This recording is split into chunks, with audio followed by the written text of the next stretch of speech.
1648, the Qil'a-e-Mubarak on the Red Fort took 9 years to build.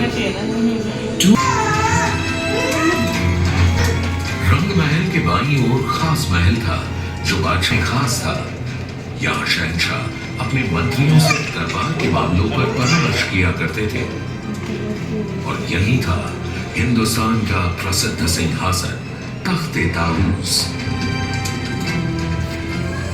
सिंहासन के छत्र पर 2 मोर पक्षियों के बीच चढ़ा था दुनिया का सबसे नायाब हीरा और तख्त-ए-ताऊस की शान कोहिनूर।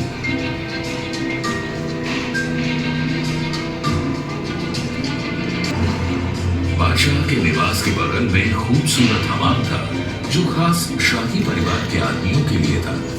पूरे लाल किले के खूबसूरत भवनों में और साथ ही हयात बख्श बाग, मेहताब बाग, सावन भादों और मुमताज महल में यमुना का बेहतरीन पानी नहर बहिश्त या स्वर्ग की धारा में बहता था।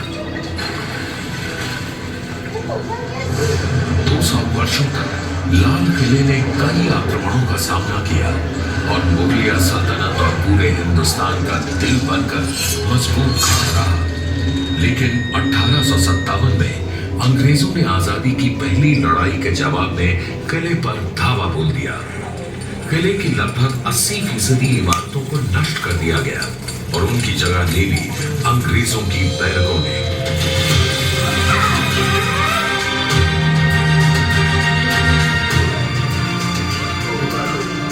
आखिरकार 15 अगस्त 1947 को आजादी की पहली लड़ाई के लगभग 100 साल बाद भारत स्वतंत्र हुआ। इस ऐतिहासिक अवसर पर लाल किले की प्राचीर से देश के प्रधानमंत्री ने पहली बार भारतीय तिरंगा फहराया। तब से आज तक हमारे देश की एकता का प्रतीक बनकर यह लाल किला गर्व से खड़ा है।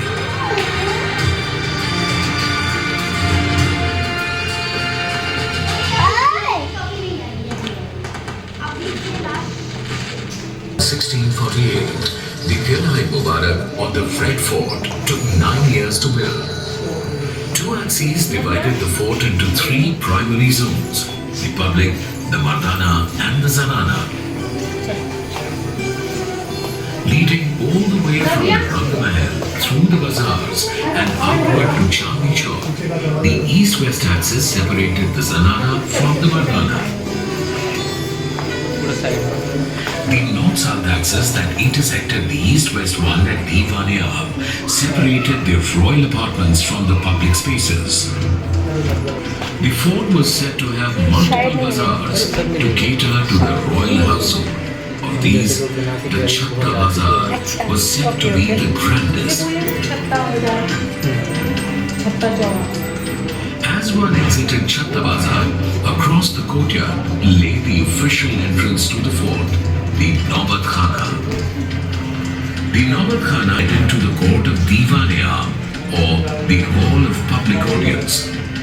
This was the court where the citizens could meet the emperor. Official functions and festivals were also celebrated here. Entry to all parts of the fort beyond the Diwan-e-Aam, gardens, administrative buildings, residences and leisure halls was restricted to anyone outside of the royal household.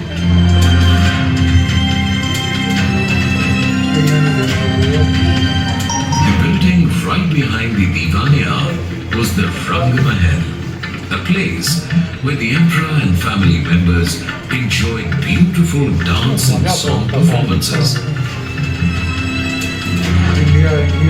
To the left of the Rang Mahal was the Khas Mahal, or the emperor's private resting and meeting chambers.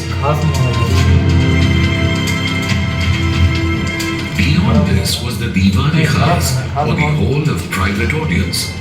This is where the emperor consulted with his ministers on court matters. This was also the court which housed the famed peacock throne. On the canopy of the throne, placed between 2 peacocks, was the throne's crowning glory and the world's most wondrous diamond, the Kohinoor.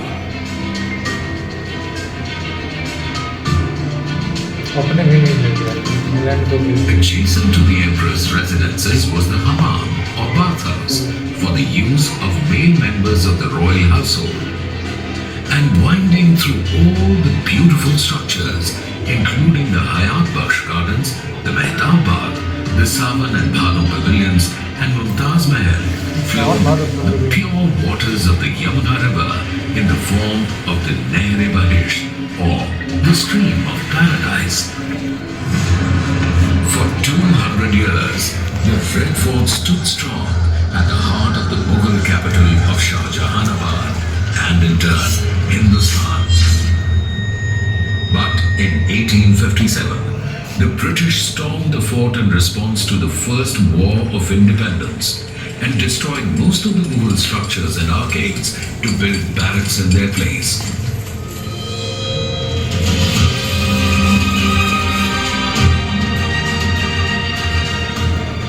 Finally, on August 15, 1947, the sun rose on a new independent India. On this momentous occasion, the Honorable Prime Minister unfurled the Indian tricolour from the ramparts of the Red Fort for the very first time. Ever since, the Red Fort has stood tall as a symbol of unity in our country, embodying the glory of our past, present, and future.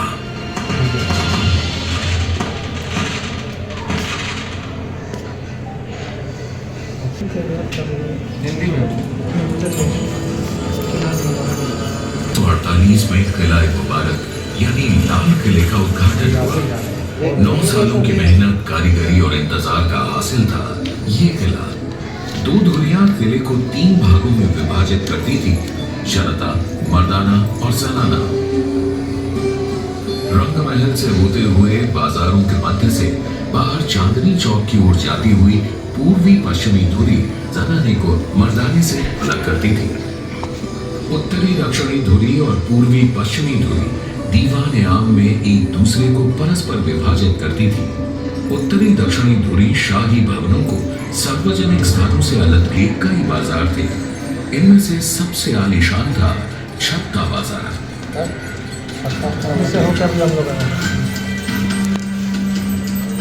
छत्ता बाजार से निकलते ही आंगन के परे किले का शासकीय प्रवेश द्वार यानी कि नौबत खाना था। से होते हुए दीवान आम के दरबार में प्रवेश किया जाता था। यह वह दरबार था जहां प्रजा शहंशाह से मिल सकती थी। शासकीय समारोह और त्योहार भी यहां मनाए जाते थे। दीवान आम से आगे किले के सभी हिस्सों में शाही परिवार के अलावा किसी का भी प्रवेश वर्जित था। बाग, प्रशासनिक भवन, निवास और मनोरंजन के कक्ष, इन सब में शाही घराने के ही लोग जा सकते थे। दीवान आम के ठीक पीछे रंग महल था। यहाँ शहंशाह और शाही परिवार नृत्य और संगीत की महफिलों का आनंद लेते थे।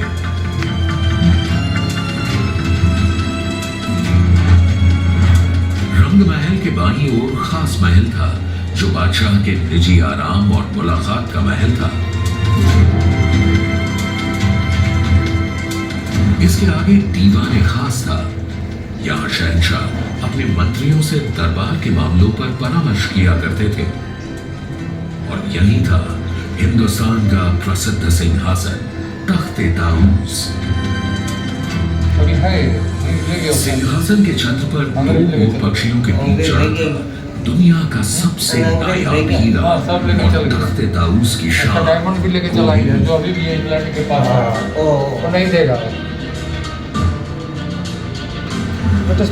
बादशाह के निवास के बगल में खूबसूरत हमाम था जो खास शाही परिवार के आदमियों के लिए था।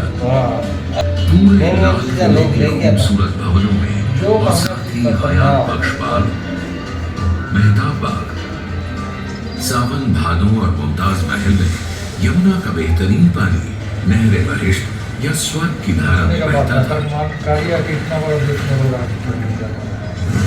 200 वर्षों तक लाल किले ने कई आक्रमणों का सामना किया और मुगलिया सल्तनत और पूरे हिंदुस्तान का दिल बनकर मजबूत खड़ा रहा।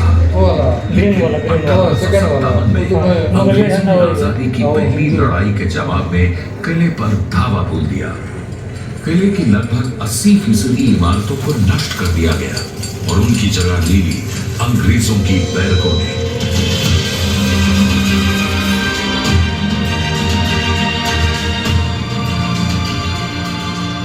आखिरकार 15 अगस्त 1947 को आजादी की पहली लड़ाई के लगभग 100 साल बाद भारत स्वतंत्र हुआ। इस ऐतिहासिक अवसर पर लाल किले की प्राचीर से देश के प्रधानमंत्री ने पहली बार भारतीय तिरंगा फहराया। तब से आज तक हमारे देश की एकता का प्रतीक बनकर यह लाल किला गर्व से खड़ा है।